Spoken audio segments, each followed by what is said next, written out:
Eh bien bonsoir à tous les amis, supporters, supportrices parisiens, supporters, supportrices de Nîmes, mes condoléances, hein. Bienvenue à vous, amoureux du football, les amis. Tout d'abord, on commence la vidéo.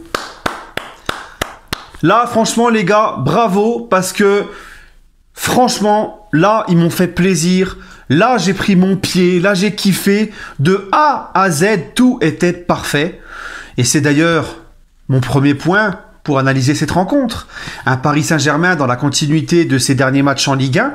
Alors, on en avait chié au début. Défaite à Lens, défaite contre l'OM au Parc. On n'était pas prêts physiquement. Il y a eu ce Final 8, les joueurs sont partis en vacances, ils ont redémarré, il y avait des mecs qui ressortaient du Covid, qui s'étaient même pas entraînés.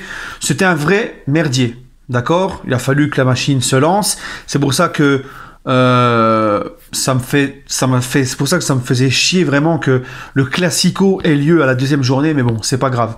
Mais là, la machine, depuis, elle est lancée. On voit un PSG très bon depuis, d'accord? Dans des matchs sérieux, aboutis. Et là, ce soir, je crois que c'est le match le plus complet depuis le début de la saison.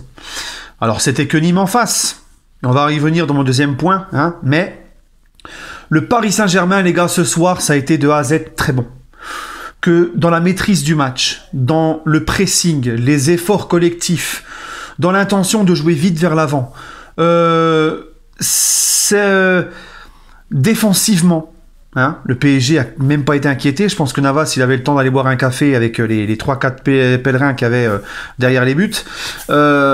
Franchement, même au niveau des centres de nos latéraux, magnifique. Tout a été très bon ce soir. On a un petit peu pêché dans la finition, mais bon, il y a 4-0 quand même, tu vois, au final. Mais ça aurait pu faire un 8-0, sans un très bon Baptiste Redet, qui a toujours été un très bon gardien. Et les deux poteaux de Florenzi et la barre de qui? Oh, Florenzi. Mi amore dell'Italia. Hein, Florenzi, les gars, on va y revenir. Hein. Voilà, bon, ça aurait pu faire un tout autre match, un tout autre score, mais bon, 4-0, c'est quand même... voilà. Donc, voilà, un PSG qui prend le plein de confiance avant la Ligue des Champions mardi, un Paris Saint-Germain sérieux. La plupart des mecs venaient de revenir de sélection, mais ils étaient là, ils étaient concernés, ça a joué... Franchement, depuis le début de la saison, là, enfin depuis ces deux premières défaites, depuis, rien à dire. Mon deuxième point, les gars, bah, c'est Nîmes. Les crocodiles, c'était des petits crocodiles, tu sais, ces crocodiles que tu bouffes dans les paquets d'Haribo, là. Inoffensifs, les Nîmois. C'est dommage. En fait, les équipes, quand c'est le PSG en face, elles bloquent, elles proposent rien. Prenez un peu plus de risques. À chaque fois, je le dis. Ils n'ont rien proposé. Juste, ils étaient là, ils attendaient que ça se passe. Bon, ils ont été très handicapés par ce rouge dès le début du match, mais on va pas se mentir, les gars, ça méritait vraiment rouge. Hein, la faute sur Rafinha, là, la semelle là, de Loïc Landre, Titi en plus. Voilà. Mais bon. Turpin a eu le réflexe de mettre un rouge direct parce que les bouchers nîmois, hein, on les connaît. Juste avant la faute de Landre, il y avait une grosse faute aussi de dos, du Nîmois d'eau. On connaît Nîmes, hein, comment ils sont. Donc, bon, finalement, tu te dis Turpin, il a tranché direct, lui. Allez, carton rouge, vous me faites pas chier. Voilà. Bref, de toute façon, je pense que même à 11 contre 11, Nîmes était trop faible pour ce Paris Saint-Germain-là. Et mon troisième point, c'est une petite vision sur les recrues qu'il y avait sur le terrain ce soir. On va commencer par Florenzi. Alors Florenzi, on l'a découvert contre Marseille, dans les autres matchs aussi, c'était pas son premier match avec le PSG, mais c'est une recrue, il vient d'arriver. Florenzi, les gars, que dire? Que dire? J'ai entendu des trucs, moi ça fait combien de temps que je vous dis que ce mec, je le voyais déjà à la Roma, ses matchs de Ligue des Champions et tout, ça fait combien de temps ceux qui me suivent depuis un petit bout de temps, je vous l'avais dit ou pas? Quand je disais les recrues que j'aimerais voir au PSG, quand je citais les latéraux, au poste de latéral droit, je disais je veux Florenzi. Pour son état d'esprit, son professionnalisme et ce qu'il apporte offensivement. D'accord? Et en plus de ça, c'est un guerrier. Et lui, la pression, il la boit. Lui, les gros matchs, ça lui fait pas peur. Quand tu passes de la grande frite belge à Florenzi, bah excuse-moi, mais t'es heureux. Ça te change la vie. Un vrai latéral qui a de la vista, qui est technique, qui pue le foot, qui sait faire des centres, qui tracte pas une charrette. Mais c'est merveilleux, le monde est beau. Hein? Ouais, je suis content. Tu vois? Et Florenzi, les gars, voilà, bah en plus de ça, le mec, il te fait 2 poteaux, il te marque un but, encore une fois, son deuxième depuis le début de la saison. Offensivement, il apporte énormément, et même défensivement, il est pas dégueulasse. Moi, je kiffe, franchement, je kiffe. Florenzi, c'est vraiment... Tu vois, des gens ils disaient, ouais, il s'est fait 2 fois les croisés, il a eu du mal avec la Roma, il avait besoin de changer d'air. Il avait besoin de changer d'air. Maintenant, ceux qui disaient que c'était une recrue de merde, qui pensent connaître mieux le football que Leonardo, vous serez pendus haut et court pour hérésie. Hein, parce qu'il y en a beaucoup sur les réseaux sociaux qui ont dit Florenzi c'est une recrue de merde, c'est quoi ce gars-là, patati patata. Voilà. Bref, maintenant on verra dans les gros matchs, mais franchement moi j'ai aucun doute sur ce mec. Ensuite, la deuxième recrue, Rafinha de la Vega. Rafinha Alcantara, les gars.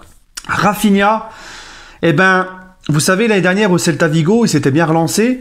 Il avait été d'ailleurs le joueur de Liga qui avait provoqué le plus de fautes. Donc ça veut dire que c'est un joueur qui ose, c'est un joueur qui provoque, qui dribble. Et on a vu ça ce soir. Et moi j'ai vu un mec, Rafinha, tout ce que j'aime en fait. Le mec, il joue rapide vers l'avant. Ça c'est un vrai milieu.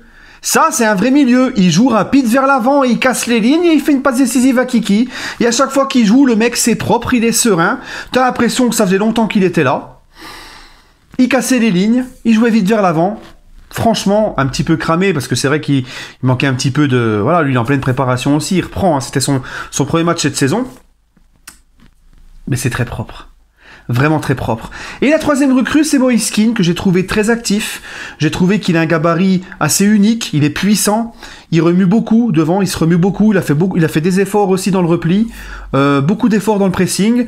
Il a eu, pas de chance, une barre transversale et un face-à-face avec René, où René il sort un arrêt réflexe exceptionnel. Mais il faut lui laisser du temps. Il faut lui laisser du temps, il va marquer. Mais en tout cas, moi, il m'a vraiment intéressé, Moïse Kean. Voilà. Il faut lui laisser du temps. Donc pour le moment, les recrues de Leonardo, pour moi, c'est très bon. D'accord? On verra Danilo Pereira, mais c'est pareil, Danilo Pereira, j'ai aucun doute. C'est vraiment une sentinelle qui va nous faire du bien. Voilà, les gars. Seul petit bémol, je vais pas taper sur Tutuche, mais Tutuche, s'il te plaît. S'il te plaît, Tutuche. Tu sais, on dit il y a beaucoup de blessés au PSG, mais faut pas jouer avec le feu. D'accord? On a déjà de la chance qu'Mbappé, qui a joué 90 minutes avant-hier, n'a pas été blessé ce soir. D'ailleurs, il fait un super match, il a mis 2 buts. Donc... il a joué 70 minutes ce soir, donc ça c'est déjà prendre des risques. Mais en plus de ça, t'as Herrera qui est dispo, qui n'a pas joué, qui n'est pas en sélection. Pourquoi tu nous mets Paredes titulaire, qui a joué à 5000 mètres d'altitude ou je sais pas combien là, ou en Bolivie ou je sais pas où, il y a 2 jours en arrière. Et maintenant, bah regarde, voilà, Paredes, blessure musculaire, on le perd, voilà. Bon. Tu me diras, Herrera contre Manchester, ça peut le faire. Franchement, ce milieu qu'il y avait ce soir, même Gay, il a fait un très bon match. Hein. Gay, je trouve qu'il commence à percuter un peu plus vers l'avant, il commence à être un peu mieux, je trouve.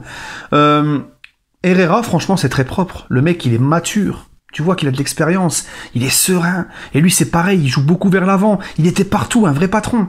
D'accord? Et c'est pour ça que des fois, dans les profils, il faut qu'on pense à plus recruter avec l'expérience comme ça. Franchement, Herrera, magnifique. En plus, état d'esprit irréprochable. Et il est dans mes tops, Herrera. On va passer au top et au flop. Ça fait déjà 8 minutes que je blablate. On va passer au top et au flop. Top, Herrera au milieu. Rafinha, Mbappé. J'ai envie de mettre Florenzi aussi. J'ai envie de mettre tout le monde. J'aime tout le monde ce soir.